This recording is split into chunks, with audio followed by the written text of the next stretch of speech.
What does Cuphead, Doom Eternal and Halo Infinite all have in common? Well, normal people will think Pinche camioneta! Well, normal people will think that nothing at all. Cuphead is a 2D platformer and Halo and Doom are both first-person shooters with some similarities here and there.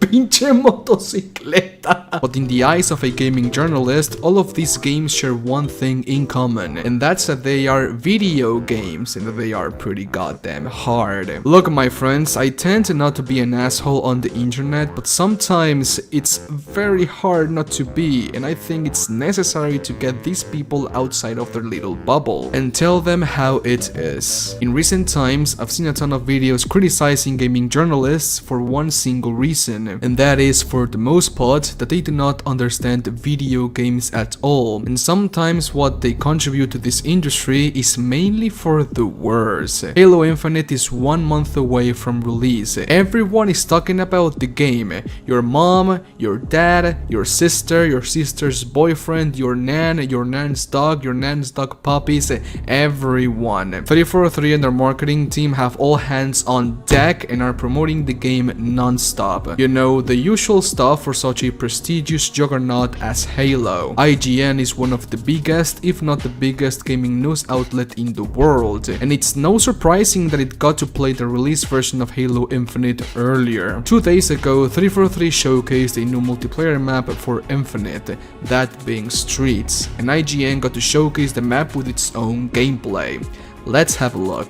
Alright, so far so good. Alright, kill him. Go for it. It's okay. You got this. You got this, man. Don't worry. You got this. It's the ball. Get him.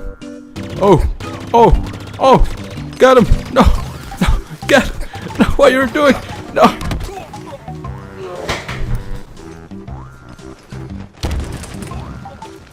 Oh my god. Babe, what do you think about the gameplay?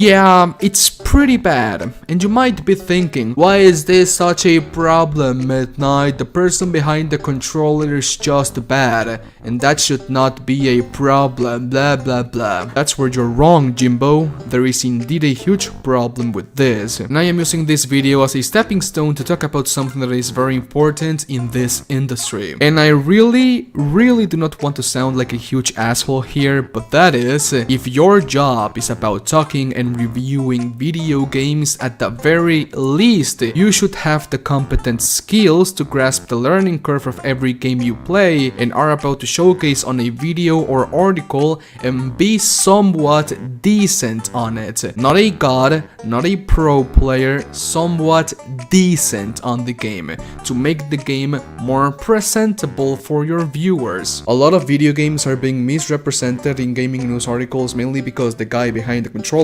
didn't understand the game at all. The best example I can give of this is the infamous review of Cuphead and Doom Eternal made by Dean Takahashi. Now, before I go any further, I do not condone any type of harassment, and if you do, then you have a small pee-pee. Chingas a tu cola. And I am not saying that Dean Takahashi is a bad person. He's probably a sweetheart, maybe not, who knows. I am not attacking him personally. I am attacking his work as a gaming journalist. With that out of the way, imagine giving review copies of your game to gaming journalists, only to have them bash the game and give them the worst review score possible, only because they weren't able to pass the goddamn tutorial, or didn't understand the mechanic, or found this enemy very hard to deal with. I really wished I was exaggerating, but I am not. Being a gaming journalist nowadays, it's like asking to get bullied, basically. I feel silly because I'm taking this so seriously. I know that that's not for every gaming journalist out there in the world,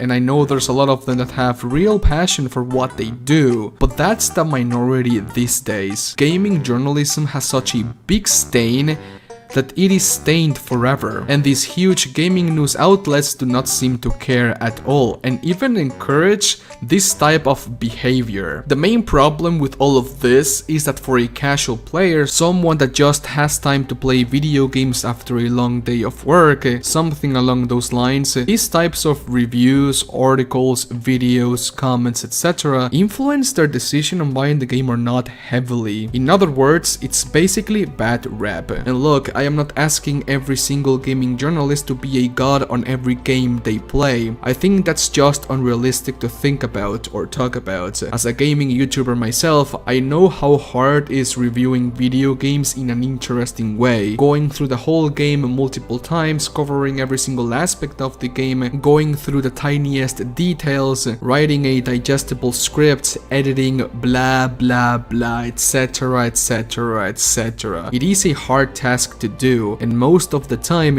you do not get to game as much as you would want to. Still, you as a person that has that responsibility with your viewers should at the very least invest the necessary time to understand the basic design of video games and what they are trying to achieve. If you say that Dark Souls sucks because it's not Devil May Cry, well, you missed the whole point. If you say Halo sucks because it doesn't have the movement mechanics of Quake, well, you missed the whole point, and you should read about the history of video games. Understanding video games is knowing that all of them try to achieve very different things. If you play Escape from Tarkov like it was Call of Duty, you will most likely have a horrible time and will probably hate the game. If your job is about reviewing and talking about video games, well, make sure that you understand video games in and out, and especially the one you're about to play and talk about. And the same goes for some YouTubers. If you're going to review a game,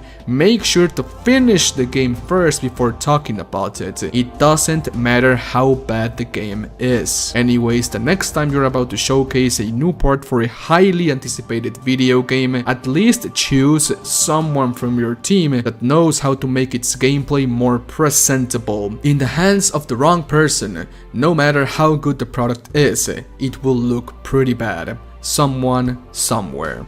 Thanks for watching. It's okay, mouse buttons, please let me know what you think about this video. Turn in the comment section, leave a like if you did, and a dislike if you disliked the video. That is completely fine. I think this conversation needed to happen because at this point they are disrespecting video games and their developers. They are basically giving you exclusive access to video game, to a highly awaited video game, and you disrespect it with this, showcasing it on a bad way. I mean, the like and dislike ratio of the video from IGN in Halo Infinite Streets says it all.